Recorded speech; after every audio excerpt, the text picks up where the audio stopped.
নমস্কার বন্ধুরা, আজকে তোমাদের সঙ্গে কোনো ডেলি ভ্লগ শেয়ার করব না। আজকে আমার ভাইয়ের ক্যান্সার স্টোরি তোমাদের সঙ্গে শেয়ার করব। লাস্ট পর্যন্ত পুরো স্টোরিটা তোমরা শোনো, এটাই আমার অনুরোধ।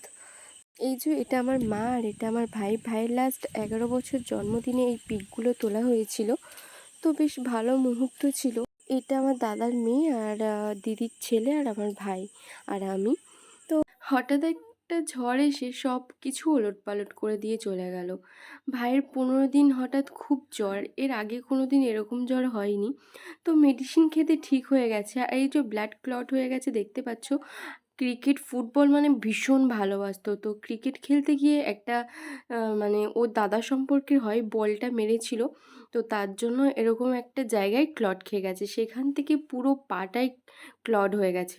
এরকম ব্লাড জমে গেছে, ও বাড়িতে কাউকে জানায়নি। ওর ঘরের সামনে ফ্রিজ ছিল, ফ্রিজ থেকে আইস বার করে করে দিচ্ছিল আর আমরা দেখতে পেয়ে গেছিলাম।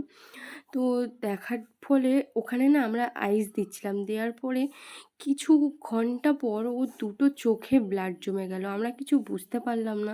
আমরা জানি শরীর গরম হয়ে গেলে একটু চোখ লাল হয়ে যায়, সেক্ষেত্রে ভেবেছিলাম হয়তো শরীর গরমের জন্য চোখটা লাল হয়ে গেছে। তো প্রাইভেট ডাক্তারের কাছে গেলাম, গিয়ে ওরা মেডিসিন খেতে দিল, ড্রপস দিল, সব কিছু করলো। দেওয়ার পর 3 দিন হয়ে গেল, দেখছি চোখের লাল ভাবটা কাটছে না। আবার ডক্টরের কাছে গেলাম, ডক্টর তখন আবার ব্লাড রিপোর্ট দিল। তারপর আমরা সবাই মিলে ওকে নিয়ে হসপিটাল চলে গেলাম। যে এরকম কেন হচ্ছে, অনেকে বলছে ডেঙ্গুর সিমটম, গায়ে লাল এরকম চোখা চোখা হয়ে যায়। তো আমাদের কোনো আইডিয়াই ছিল না, আমাদের বাড়িতে কারো ডেঙ্গুও হয়নি। তো সেই জন্য ওকে নিয়ে গেলাম হসপিটালে, অ্যাডমিট করলাম।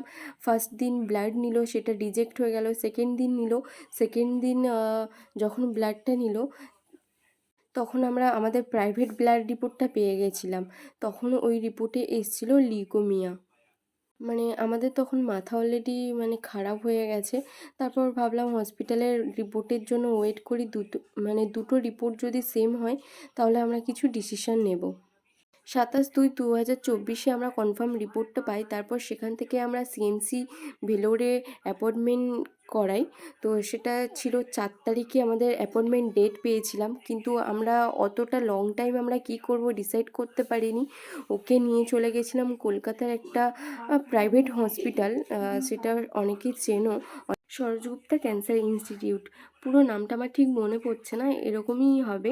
তো সেখানে আমার ভাই 11 দিন থাকে, 11 দিন এমআইসিউতে কাটিয়েছে দিন। আর এই যে এই রুমটা দেখতে পাচ্ছ, কোভিড টেস্ট হয়নি বলে ওকে এই রুমে একাই রেখে দিয়েছিল, মা ছিল সঙ্গে। তো কোভিড রিপোর্ট হওয়ার পর সেকেন্ড দিন যখন ওর ওয়ার্ডে শিফট করে, এই রাত থেকে শুরু হয়ে যায় ওর ইন্টারনাল ব্লিডিং আর ব্রেন স্ট্রোক। সেই রাতেই ওকে মানে দিয়ে দেওয়া হয় এমআইসিউতে। তখন আমাদের রাত 3টে বাজে, তখন বলছে ব্লাড লাগবে, প্লেটলেট কম। আমাদের তখন কিছু করার নেই, আমরা কোথা থেকে অত রাত্রে প্লেটলেট পাবো। কিছুভাবে অ্যারেঞ্জ করলাম প্লেটলেট, সেটা ওর শরীরে পড়লো 3 ঘন্টা পরে। যেহেতু একটা ব্লাড স্যাম্পেল দেখে ব্লাড নেওয়া মানে অনেকটা হ্যারাসমেন্টের ব্যাপার, সঙ্গে সঙ্গে তো আর পাওয়া যায় না।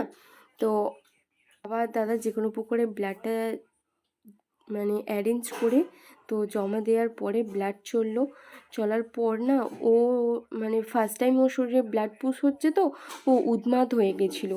এমআইসিউতে সব কিছু ছিঁড়ে চ্যানেল ট্যানেল ছিঁড়ে বার হয়ে এসেছিলো। ওর হাত পা বেডের সঙ্গে বাঁধা ছিল, মানে ডবল ডবল করে বাঁধা। তো আমাদের না দেখে মানে চোখে জল থাকতো না যে আমরা কি করবো। আর ভাই পাগলের মতো বক বক করতো, মানে ও কেমন পাগল হয়ে গেছিলো। যেই ভাই চুপচাপ থাকতো সেই ভাই মানে উন্মাদ হয়ে গেছিলো পাগলের মতো, মানে সারা শরীর জ্বালা করছে।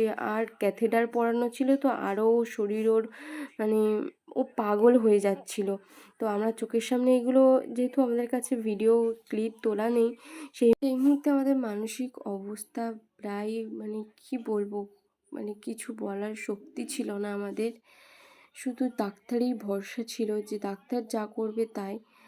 ও মানে আমাদের চোখের সামনে যে ওর যে জ্বালা যন্ত্রণা ভোগ করছে, মানে আমরা থাকতে পারছিলাম না।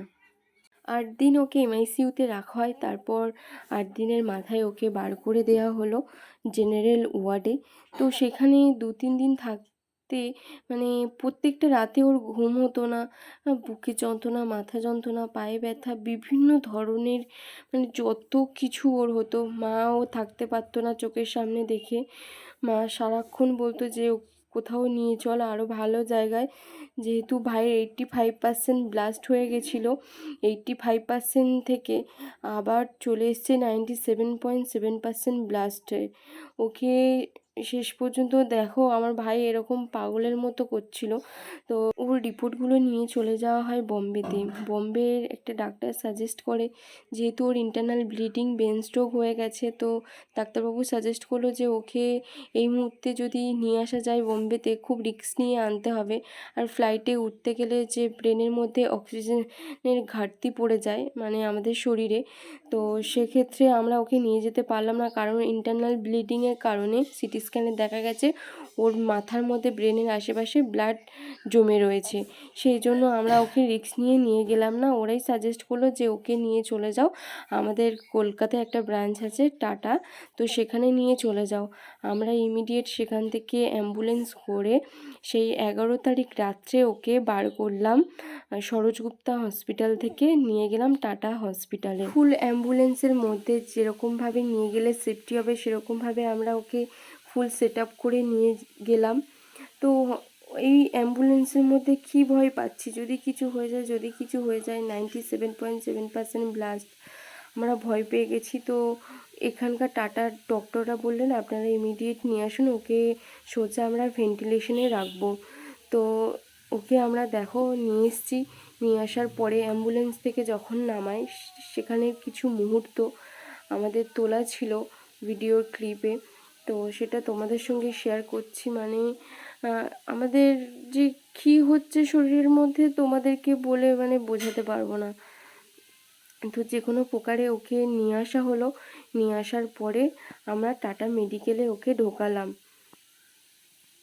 টাটা মেডিকেলে ঢোকানোর পর দেখছি মানে ওখানে না অনেক মানে অনেক অনেক পেশেন্ট, আর ইমার্জেন্সিতে সবাই মানে এজেড, কেউ আমার ভাইয়ের মতো বাচ্চা নেই, মানে এত পেশেন্ট।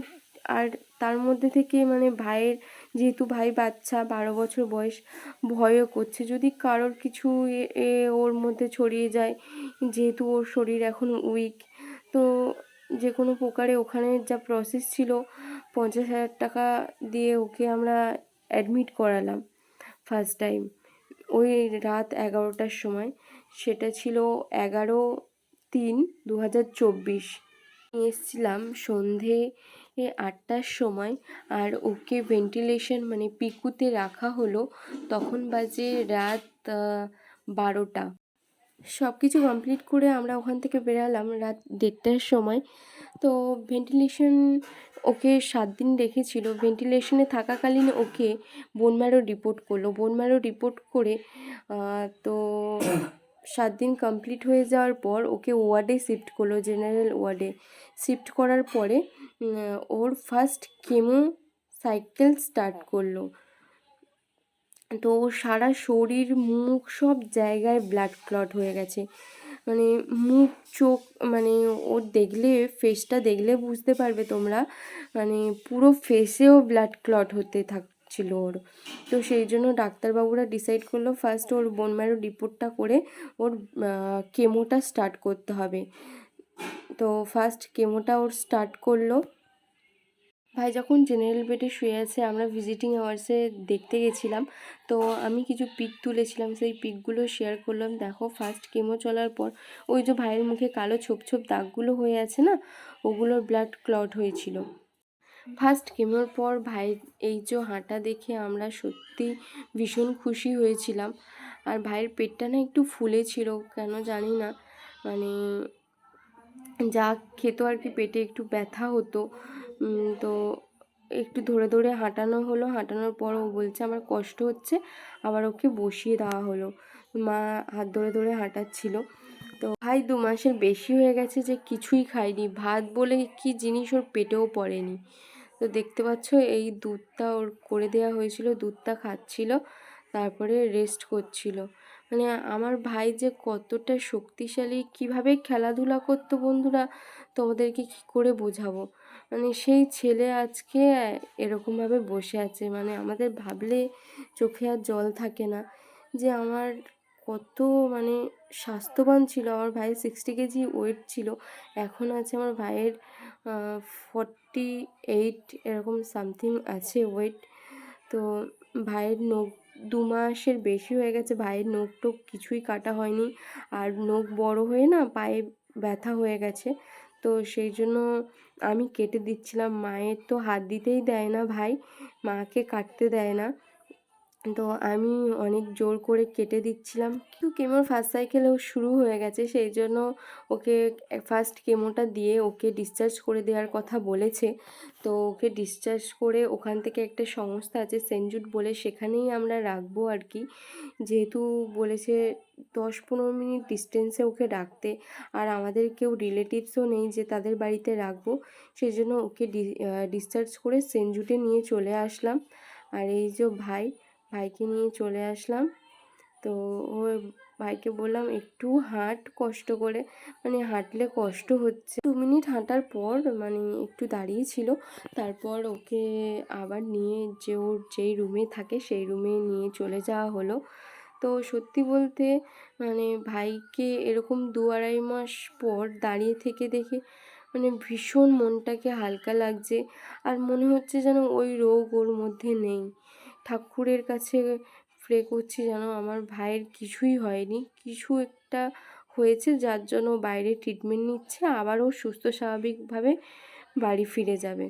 তাই বন্ধুরা তোমাদের কাছে একটাই রিকোয়েস্ট, তোমরা ভাইকে মানে অনেক প্রে করো, আশীর্বাদ করো যাতে তাড়াতাড়ি সুস্থ হয়ে বাড়ি ফিরতে পারে। তো তারপরে হঠাৎ না কেমোর রিয়াকশানে হঠাৎ আবার ধুম জ্বর। তো মানে কেমো রিয়াকশানে একটু একটু জ্বর নয়, অনেক জ্বর আসে, মানে 102.3, 4, 5 এরকম জ্বর আসে। তো ওকে ভর্তি করলাম, আর ভর্তি করানোর পর দেখো কি এখন চলছে অ্যান্টিবায়োটিক, মানে যেহেতু জ্বর এসছে তার জন্য অ্যান্টিবায়োটিক চলছে। তো এখন কন্টিনিউ লেগেই থাকছে, মানে ডিসচার্জ অ্যাডমিশন এই করতে করতে আমার ভাইয়ের ফার্স্ট সাইকেলটা কমপ্লিট হয়ে গেল। হঠাৎ আবার ভীষণ জ্বর, তো অ্যাডমিশন করালাম, 4টে ভাইরাস পজিটিভ, সেই জন্য ওকে স্পেশালি আবার আইসোলেশন রাখা হলো। আর সেই সময় ভাই ভীষণ জেদ করছে, ভীষণ, যেটা মানে অসম্ভব জেদ যাকে বলে, আমরা মেনে নিতে পারছি না। তো ডক্টরদেরকে বললাম, ডক্টররা কিছু বললোও না, যে বললো এই সময় একটু এরকম করে, কিছু করার নেই। তো শেষ পর্যন্ত ভাইকে বললাম, কিছুই খেতে চাইছে না। তো ওকে মানে ছেড়ে দেওয়ার মোমেন্টে তো বললো, ডাক্তারবাবু বললো ও যা খেতে চাইছে ওকে দাও, যেহেতু অনেক দিন হয়ে গেছে ও প্রিয় জিনিসগুলো, যেই সব খাবারগুলো ও সেইগুলো থেকে বিরত রয়েছে। তো সেই জন্য ডাক্তারবাবু বললো যদি আইসক্রিম খেতে পছন্দ করে, আইসক্রিম, চকলেট, তো সেগুলোতেও খুশি হয়েছিল, বলেছে খাবে। তো সেই জন্য আমি একটা ছোট্ট চকলেট এনে দিয়েছিলাম ফার্স্ট। ওটা যদি খেতে পারে তাহলে বড় এনে দিতাম, তো সেটা খেতে পারেনি, একটা খেয়েছিল, অর্ধেকের অর্ধেকটা খেয়েছে। তো খাওয়ার পর রেখে দিয়েছিল, আর আইসক্রিমটা অর্ধেকটা খেয়েছিল। এই করে করে আমার ভাইয়ের সেকেন্ড সাইকেলের পার্ট 1টা মানে শেষের দিকে এসছে। এখনও কত চলবে তার নেই ঠিক। 1 ইয়ার কেমোথেরাপির জন্য বলেছে আমাদেরকে, আর যেহেতু এখন আইসোলেশন রয়েছে, ওর মুডটা একটু খারাপ, ওই জন্য একটু চকলেট আইসক্রিম নিয়ে এসে ওর মুডটাকে ঠিক করছি। তো দেখতে পাচ্ছ চুলগুলোর অবস্থা, ওর মাথায় অনেক হেয়ার ছিল বন্ধুরা, অনেক ঝরে গেছে হেয়ার। আর ওর না চুলের স্টাইল করতে ভীষণ পছন্দ করতো, কিন্তু এখনও চুলের স্টাইল করে রেখেছে, বাট এখন শুয়েছিল তো তাই চুলগুলো ওরকম হয়ে গেছে, সাইডে অনেকটা ফাঁকা হয়ে গেছে, কিন্তু সামনে আর পিছনটাই রয়ে গেছে চুলটা। এই করতে করতে বন্ধুরা আমাদের 3 মান্থস হতে চললো। আমরা ভাইয়ের সঙ্গেও লড়াই করে যাচ্ছি, মানে ভাইয়ের যে রোগটা, ভাই তো লড়াই করছে, তার সঙ্গে জানো পুরো ফ্যামিলিটা ওর সঙ্গে লড়াই করছে। 3 মাস হয়ে গেল। তো ভাই বাড়ির বাইরে, মা বাড়ির বাইরে, এই করে করে আমাদের চলে যাচ্ছে। আমরা ভাবতে পারিনি যে এরকম রোগ আমাদের জীবনে আসতে পারে আর আমাদের জীবনটা এরকমভাবে তছনছ করে দিতে পারে। আগে আমাদের রিলেটিভসে মানে মায়ের কোনো রিলেশনে নেই, বাবার কোনো রিলেশনে নেই, হঠাৎ ভাইয়ের এই রোগটা এসছে কোথা থেকে জানি না। সবার যখন থেকে জ্ঞান হয়েছে আমি কারোর শুনিনি বন্ধুরা আমার ফ্যামিলিতে যে এই রোগটা হয়েছে। আমি এই রিলস স্ক্রল করতে করতে অনেকের দেখেছি, গডের কাছে প্রেও করেছি যে এরকম রোগ যেন না কারোর হয়, কেউ না এরকম কষ্ট পাক। কিন্তু সেই রোগটা যে আমাদের বাড়িতে আছে বন্ধুরা আমরা কেউ জানতেও পারিনি। তো ভাইয়ের পুরো থার্ড স্টেজে ফার্স্ট স্টেপে ধরা পড়েছিল। তো এখন আমার ভাই ভালো আছে। ফার্স্ট সাইকেল কমপ্লিট হওয়ার পর যে বোন ম্যারো রিপোর্টটা হয়েছিল সেটাতে নেগেটিভ এসছে আর 1 লক্ষ কমও আছে। তো সেটাতে আমরা হ্যাপি। আমার ভাই একটু আগের মতো স্বাভাবিক হচ্ছে, কারণ এই 3 মাস না পুরো ডিপ্রেশনে ছিল।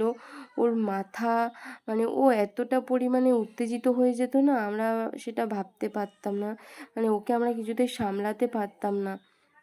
দেখতে পাচ্ছ ওর মুখটা দেখে যে ওকে না কোনোভাবেই বোঝানো যেত না, আর বলতো বাড়ি যাব বাড়ি যাব, আর ভীষণ জেদ করতো। তো সেক্ষেত্রে এখন আমার ভাইয়ের এখন পার্ট 2টা স্টার্ট হয়ে গেছে বন্ধুরা। এই করতে করতে 3 মাসও শেষ হয়ে 4 মাস হতে চললো। ভাইয়ের আজ আইটি আছে, সাইক্লোফস আছে। ভাই যেখানে কেমন ছিল এই যে দেখো টিভি চলছে আর ভাই শুয়ে সাইক্লোফসের অ্যাকশানে ঘুমিয়ে পড়েছে, আর এতটা জোর এসি চলছে আমার তো শীতে কাঁপছি, আর ভাই তো কাঁপছিল রীতিমতো। একটা ব্ল্যাঙ্কেটে হলো না, তারপর ডবল ব্ল্যাঙ্কেট দিলাম। আর এখানে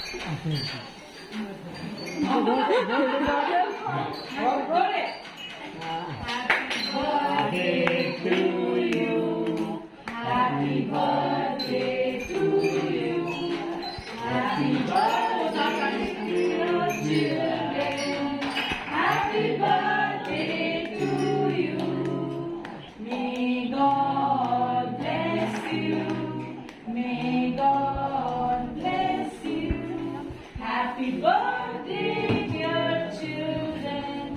Happy birthday to you. আচ্ছা, এবার বার্থডে কি যেখানে থাকো অন্যরা বসে আমরা একটু গিফট গুলো দিয়ে দেবো, ঠিক আছে? হ্যাঁ হ্যাঁ, এসো মায়েরা আসো, এইটা তুমি দিকে দাও। नहीं नहीं नहीं, उसका कभी कुछ नहीं देंगे ना, उसका रखेंगे अलग से। ছবি তোলা একটা দিয়েছো তুমি, ধরে দাও কি দাও। ভাই ওয়ার্ডে অ্যাডমিট থাকাকালীন মানে কিছু জনের বার্থডে সেলিব্রেশন হচ্ছিল, ওই জন্য ওকে নিয়ে এসেছিলাম প্লে রুমে, ও যাতে একটু এনজয় করতে পারে। মানে অনেক দিন যেহেতু একঘেয়েমির মধ্যে ছিল, তো মানে একঘেয়েমির মধ্যে আছে ওর, একটু কেমন অন্যরকম হয়ে যাচ্ছিল। তো সেই জন্য বললাম একটু প্লে রুমে চল, কারোর কথা তো মায়ের কথা তো টোটালি শোনেই না। আর এই যে দেখো ওর সঙ্গে এই যে ওই মেয়েটা ন্যাড়া মতো মানে কেমোর জন্য আর কি হেয়ার ফল হয়ে গেছে। তো ওর 18 বছর বয়স আর কি, একটা পা কেটে বাদ চলে গেছে। ভাইয়ের হাত পায়ে না জোর ছিল না, তাই বললাম যে একটু তুই ক্যারাম খেল, যাতে একটু মানে ফ্রি মাইন্ডে হলে না সব ঠিকঠাক থাকে। সবসময় একটা চিন্তা ভাবনার মধ্যে থাকলে না একটু নিজেকে তো উইক মানে ভাববেই। তো ভীষণ উইক লাগছিল ভিতর থেকে।